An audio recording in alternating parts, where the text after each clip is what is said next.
Ce qu'on a considérablement sous-estimé, à mon avis, c'est la stratégie qu'allaient pouvoir mettre en place d'autres pays à qui on a confié notre production et leur volonté potentiellement de remonter leur chaîne de valeur parce que se dire que la Chine avait pour ambition de rester pays atelier du monde jusqu'à la fin des millénaires, c'était à mon avis mal connaître l'état d'esprit et la culture chinoise.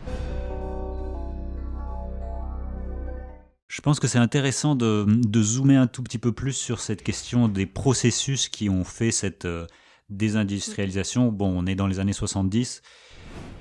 Les années 70 sont marquées par beaucoup de choses, que ce soit les crises Mm. énergétiques, que ce soit le néolibéralisme comme grand mouvement économique. Il y a eu l'essor des tigres asiatiques. Enfin, il y a eu plein de phénomènes simultanés. Comment on analyse cette période-là? Est-ce qu'on arrive à trouver quelques déclencheurs de cette désindustrialisation, ou est-ce que c'était vraiment des choses en parallèle petit à petit et qui se sont combinées pour en arriver là? Il y a plusieurs choses qui se sont jouées en parallèle. Alors, déjà, il y a l'idée de la société post-industrielle, qu'un pays mature, une économie mature n'avait plus besoin de produire sur son territoire et qu'en fait, il y a aussi une limite à ce qu'on peut consommer en termes de biens et une fois on a tous une voiture, un ordinateur, etc., on va peut-être pas en acheter 3 ou 4 et donc forcément, on va aller dépenser des ressources plutôt dans des activités de services, de loisirs, etc. Donc, théorie sur les sociétés post-industrielles, c'est quand même diffusé, ça commence à être diffusé dans les années 50 avec les travaux de Touraine et d'une autre personne dont j'ai momentanément oublié le nom, mais je donnerai la référence. Et petit à petit, cette idée, elle va gagner du terrain à la fois dans les stratégies des grands groupes, avec l'idée que il faut se reconcentrer sur son activité cœur de métier.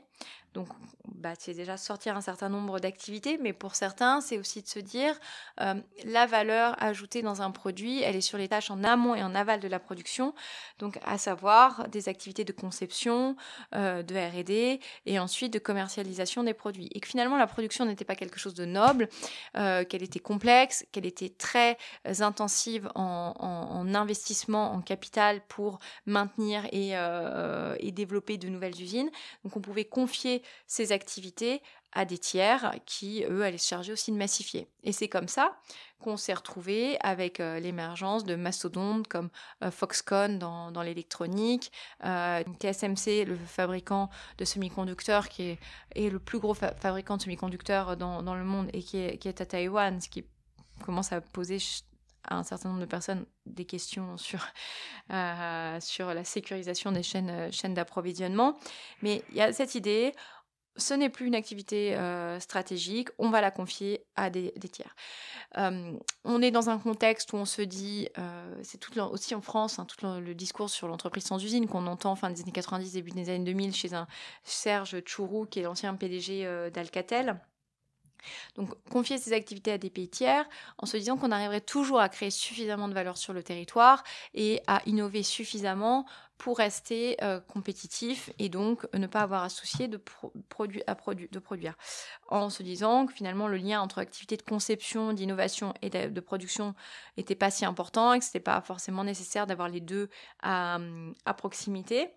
Ce qu'on a considérablement sous-estimé, à mon avis, c'est la stratégie qu'allaient pouvoir mettre en place d'autres pays à qui on a confié notre production et leur volonté potentiellement de remonter leur chaîne de valeur parce que se dire que la Chine avait pour ambition de rester pays atelier du monde jusqu'à la fin des millénaires, c'était à mon avis mal connaître l'état d'esprit et la culture chinoise. Et donc on a un pays comme la Chine qui s'est Et doté de n'importe quel autre pays et de aussi. n'importe quel autre pays, mais celui-là est Ouais. vraiment celui qu'on a le plus présenté parmi tant d'autres comme le pays atelier du monde. Mais en tout cas, la Chine a une stratégie très claire, notamment avec Made in China 2025, la volonté d'être autonome, de ne pas dépendre des autres nations, de remonter les chaînes de valeur, ce qu'elle a très bien fait dans beaucoup de secteurs qui sont clés dans la transition énergétique et écologique, que ce soit le véhicule électrique y compris le bloc batterie, le panneau photovoltaïque, les pompes à chaleur, etc. Donc on a été un peu dans cette naïveté. On s'est retrouvé aussi dans des situations où bien l'ouverture de la Chine, ça a été l'ouverture vers des nouveaux marchés. Donc certaines entreprises qui ont pu se dire on va aller localiser nos activités de production là où il y a des nouveaux marchés. En plus, dans des pays où les coûts de fabrication sont à bas coût, donc c'est beaucoup plus intéressant d'y aller. D'autant plus que la Chine, pour s'implanter sur son territoire, obligée à créer des co-entreprises avec des acteurs chinois, voire à fermer certains secteurs comme elle a fait dans la télécommunication. Donc il y avait vraiment cette vision assez forte du pays. Et donc, progressivement, bien, les choses se sont déplacées parce qu'on avait aussi peut-être des élites en France qui n'étaient pas convaincues par l'intérêt d'avoir une activité de production, comme ça a pu être le cas en Allemagne. En Allemagne, c'est un pays qui s'est conçu comme site de production et donc il y a aujourd'hui une base industrielle beaucoup plus importante que nous. Si je parle en poids de l'industrie manufacturière, nous, on est je disais, sur les chiffres de la Banque mondiale, on est à 10% de points de PIB. L'Allemagne, c'est 18% de points de PIB. Alors après, si je raisonne en industrie plus large, je suis à 16,8 en France et je suis à 26,9 en Allemagne. Donc j'ai toujours... c'est un quart du PIB quand même. Voilà, mais donc l'Allemagne s'est comportée différemment. Elle a une organisation industrielle qui est différente. Elle a aussi peut-être beaucoup plus joué de sa proximité avec les pays d'Europe de l'Est pour organiser ses chaînes de valeur et abaisser les coûts de production sur des produits dits à faible valeur ajoutée. Elle a une structure du capital des entreprises qui n'est pas le même. Elle a beaucoup plus d'ETI que nous. Et le fait d'avoir beaucoup plus d'ETI n'est pas forcément un avantage. Les ETI, c'est les entreprises de taille intermédiaire. Et par exemple, en Italie, il y a peu de grands groupes, quelques grands groupes. Il y a peu d'entreprises de taille intermédiaire. Par contre, il y a beaucoup de PME, donc de petites entreprises, pour autant qui exportent beaucoup plus que ce que fait la France. Et le poids de l'industrie en Italie, l'industrie manufacturière, c'est environ 15 points de PIB. Donc c'est pas forcément la taille des entreprises qui compte, mais c'est le comportement des entreprises. Et nous, nos grands groupes se sont très fortement internationalisés au détriment du tissu productif français, alors qu'en Italie ou en Allemagne, on a des coopérations et des organisations industrielles qui sont différentes. Et donc le développement de l'un profite en général à l'ensemble de l'écosystème. La structure du capital, c'est qui détient les entreprises. Il y a beaucoup plus de family office, de fonds familiaux en Allemagne que nous l'avons en France. Un état d'esprit, donc je disais, des élites qui est différent. Donc tout ce cocktail a fait que petit à petit, l'industrie est vraiment tombée en désuétude. Alors certains me diront, oui, mais la France a été moins industrialisée que l'Allemagne. Quand on regarde d'où on part, on a toujours été un petit peu plus bas que l'Allemagne en termes de poids de l'industrie manufacturière dans le PIB.